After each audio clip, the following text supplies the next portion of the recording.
Pemirsa Komisi 6 DPR RI menyoroti banyaknya temuan kayu gelondongan di lokasi banjir dan longsor di Sumatera saat rapat dengar pendapat antara Komisi 6 dengan Kementerian Kehutanan. Komisi 6 menilai telah terjadi pembiaran terhadap sejumlah aktivitas pembalakan liar dan tambang ilegal oleh Kementerian Kehutanan. Silakan. Pak Rohmin mana? DPR mencecar Kementerian Kehutanan terkait bencana Sumatera Utara. Dalam rapat dengar pendapat Komisi 6 DPR RI dengan Kementerian Kehutanan, Komisi 6 menyoroti adanya temuan kayu gelondongan.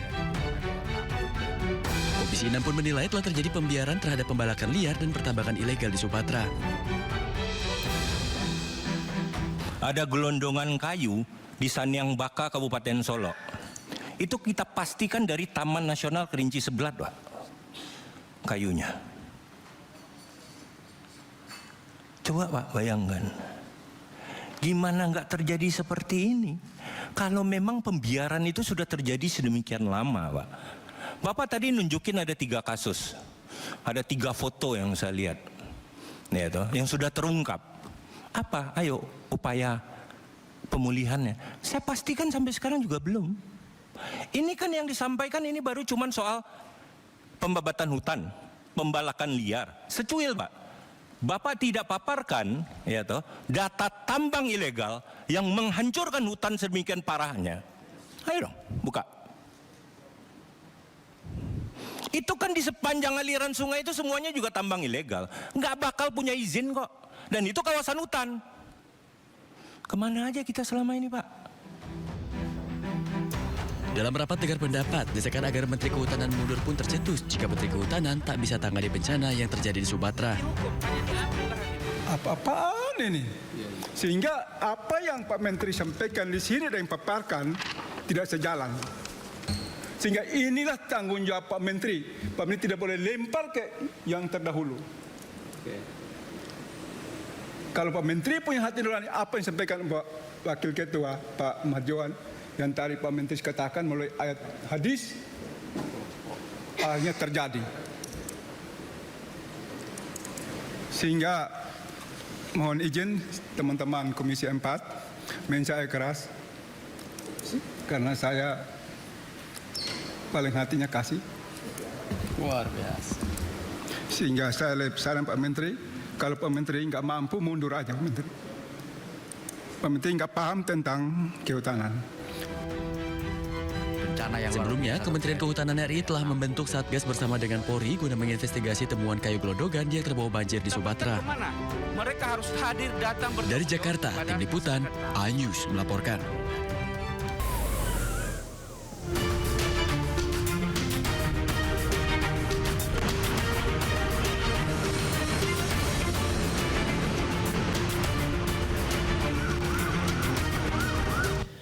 Ya pemirsa, saatnya kita simak pantauan arus lalu lintas pada hari ini dan kami telah terhubung dengan Brigadir Treslinda dari NTMC Polri yang kini berada di kawasan Simpang Cililitan, Jakarta Timur.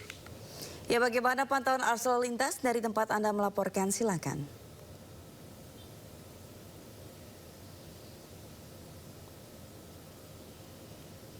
Baik, terima kasih rekan saya Nata dan juga Sabrina di studio pemirsa.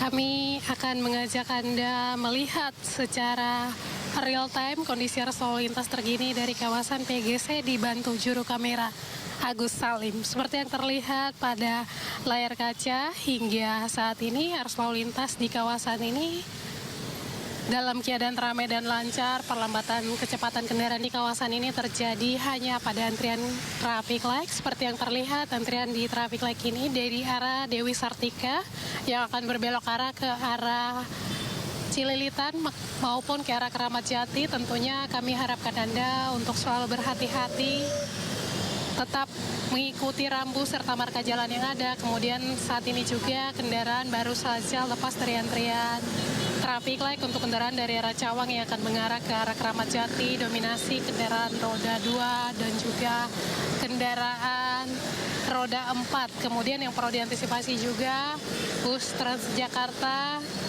yang melintas di kawasan ini. Kami harapkan Anda juga dapat menggunakan jalur sesuai dengan ketentuan sehingga terciptanya kelancaran pada aktivitas kendaraan di pagi hari ini.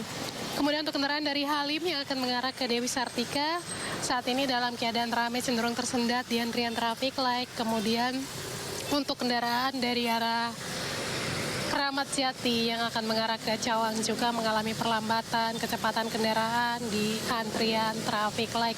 Nata dan juga Sabrina, hingga saat ini perlambatan kecepatan kendaraan ke arah Dewi Sartika masih terjadi berkaitan dengan aktivitas masyarakat serta pertemuan arus kendaraan dari arah Condet, Keramat Jati dan juga perlambatan kecepatan kendaraan ini hingga kawasan Dewi Sartika pada pertemuan arus kendaraan juga di traffic light Dewi Sartika. Kami harapkan Anda dapat mengikuti arahan dan petunjuk petugas kami yang berada di lapangan guna menciptakan lalu lintas yang aman dan juga lancar. Kemudian kami juga menginformasikan data RSMS Korlantas Polri dalam kurun waktu 1 kali 24 jam terjadi 218 kasus laka lantas dengan rincian 24 orang meninggal dunia, 23 orang luka berat, serta 298 orang luka ringan. Dari data tersebut 41% terjadi karena kecerobohan pengemudi. Kemudian faktor penyebab laka lantas diantaranya karena berkendara saat mengantuk lalu tertidur sehingga kehilangan kendali dan terjadilah kecelakaan lalu lintas.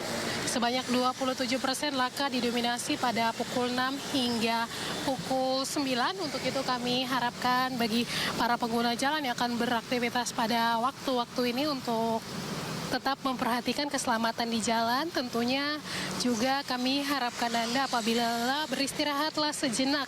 Hal ini untuk mengurangi terjadinya benturan di jalan dan juga kami harapkan Anda tetap menjadi pelopor keselamatan dalam berlalu lintas. Bagi Anda yang akan mengupdate informasi-informasi seputar arus lalu lintas terkini, kami siap melayani di 1500669 ataupun melalui SMS center kami di 9119. Demikian Brigadir Treslinda melaporkan. Natarman dan juga Sabrina, kembali ke Anda di studio, silakan. Ya, terima kasih Brigadir Treslinda atas laporannya dari kawasan Simpang Cililitan, Jakarta Timur. Selamat bertugas kembali dan salam presisi.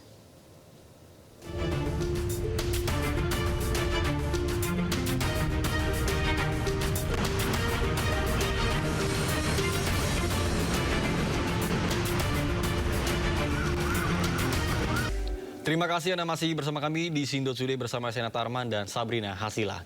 Pemirsa, 9 rumah di Jalan Kayu Tinggi Cakung Timur, Jakarta Timur terbakar. Diduga api berasal dari kabel listrik yang korslet.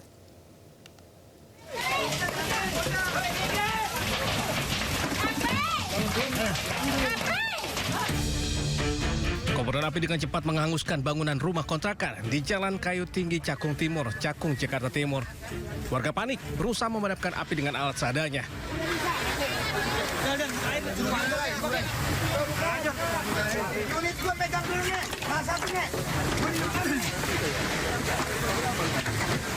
Selang beberapa menit, mobil pemadam kebakaran tiba di lokasi.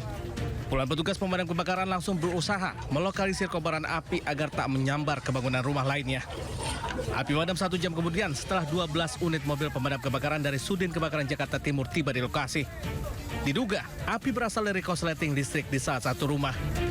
Pokoknya dia langsung tiba-tiba langsung gede aja gitu dia.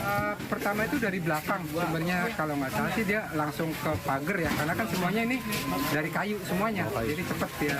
Ini kontrakan apa rumah? Iya, kontrakan dia. Selanjutnya kasus kebakaran ini dalam penyelidikan pihak Polsek Cakung. Dari Jakarta, Rio Manik Anyus melaporkan.